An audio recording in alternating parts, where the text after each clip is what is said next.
Here we have John the Van Guy again. Fun in the sun. This is Friday morning, and today we're doing the headlights on the Talbot Express.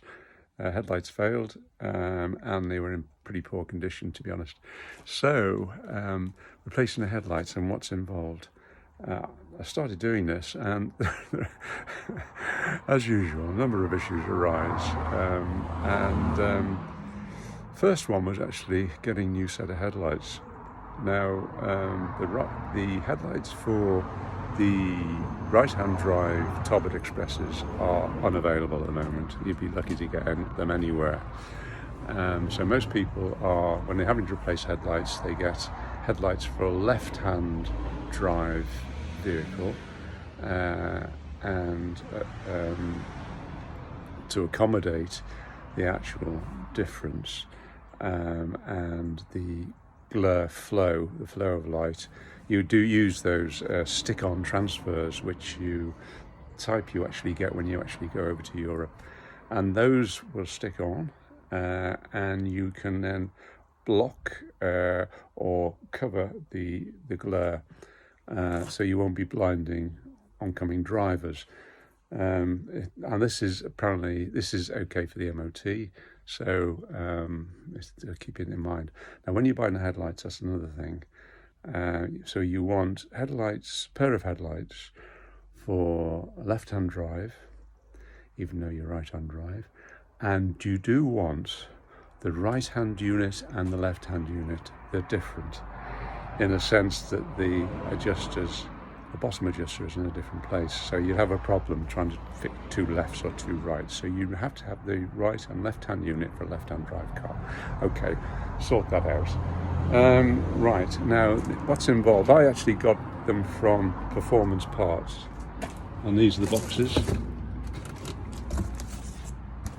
And this is the new headlight. Right, very nice. And they also came with the headlight converter kit.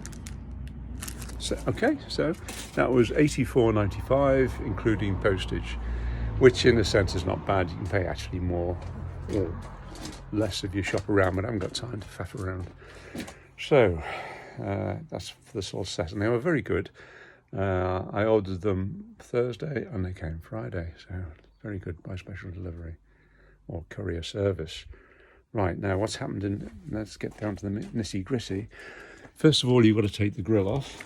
There's the grille. On this particular one, this is the Mark II. They vary slightly. This is on the Mark II. What you've got to do first is take out these little side lights, and it's just two Phillips screws. One of the side lights, there's one of them there. Top and bottom. You take out those. By taking out those, you expose the screw heads for the actual frame itself, the grille itself. So you've got two there, you've got four along here, and obviously two on the other side. So undo all those, and the grille just lifts out easily, so that's an easy job. Now, here we have the headlight proper. I've fitted this one just now, so the issues arose. Well, the headlights, they came with, you have two adjusters at the top, 1 and 2. So you obviously move them in and out, and then move the actual headlight that way or that way. And there's an adjuster for tilt at the bottom. Now, it's this adjuster for tilt can cause issues because of the way it's attached to the tilt mechanism, but I'll come to that. Right. Okay, now the first problem I found was, let me show you. If I can find the, oh yeah.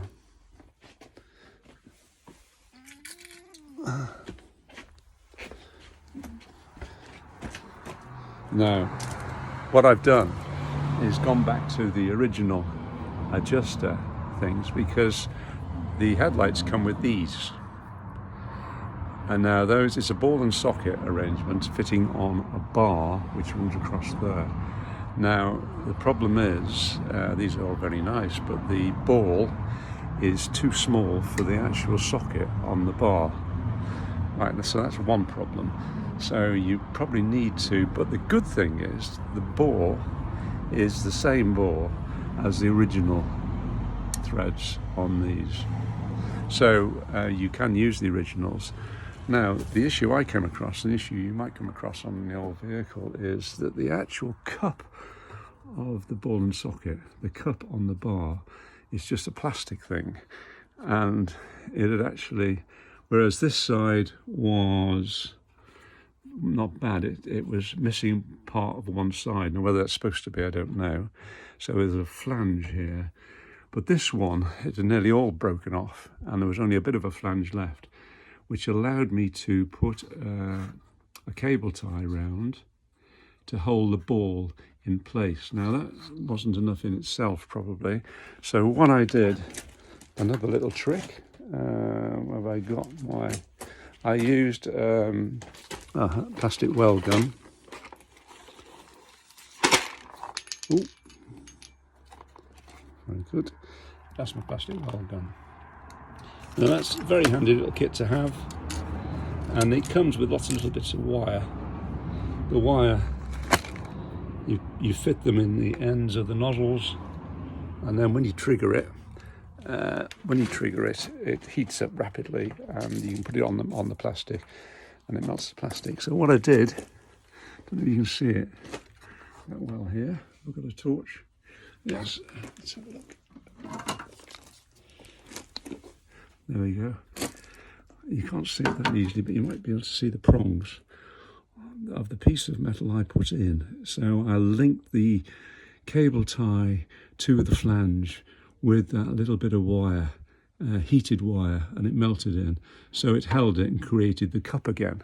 Okay, so that seems to have worked actually, so I'm quite pleased with that. Okay, so that was one issue I found. The next issue, which most people have a problem with, is the link of the tilt mechanism. Now this tilt mechanism is this butterfly thing here, and you can go in and out with it. You can see the whole thing moves by turning them. Now it's the link between the bar on the headlight bar, this here, and the ball on the bar coming from the butterfly. Now it's that link. It's a simple plastic connector, which obviously breaks over time, and you can't get hold of them. Apparently you can get them at the custom campers, is it? Or the other one. Coastal motorhomes, you can actually get them, but they don't always have them in.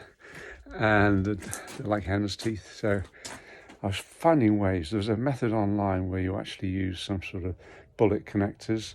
That was Custom Campers came up with that. I noticed that online. I tried that. For me, it didn't work.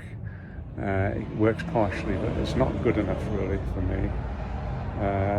And so I came across a solution which might help some of you. After thinking long and hard, how do you link two ball joints like that?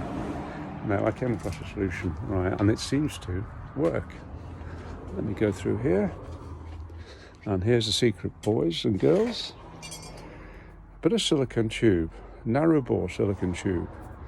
I actually used this as a bit of petrol pipe actually initially, and I had some lying around, fortunately. Now you'll find the bores are just about right. The ball coming from the butterfly is a little bit tight. So all you do is put the end in boiling hot water and soften the end, then push it on. And then when you put the headlight on with the adjuster, you can actually screw the adjuster into the end. So screwing from here, I used what is it? This is an E11 fits it, an E11 funny from my Halford's kit. E11 actually fits this adjuster, and you just screw it in to the other end. Now, to make sure that it's going to hold on, I don't know if you can just about see it there. Here's a torch. Just about to see it there. I've put also, to reinforce it, I've actually put like a little circular clip, one of these, and that fits quite nicely, and you just have to screw it up. Right, so that seems to have worked and it's holding well. I've got to do the other one now. I didn't want to report back on this until I'd actually made sure that this works. So I'm in the process of releasing the other one. What you want to do is soak with penetrating oil or something first to release these screws to make them. So what I'm doing now, I'm just unscrewing those. There's two stays or position rods which there as well, which actually go through the top of the plastic on the headlight to actually position everything, and these actually just screw. So you screw them in to pull the whole thing out. At the bottom it's already gone here. I'll have to sort that out, hopefully the same way as I've done the other side. Well, I think that's it. Can't think of anything I've forgotten. Oh, it's 11 minutes. Wow, this is a long one. Okay. I hope you enjoyed that. It might be useful to someone. Okay, bye for now.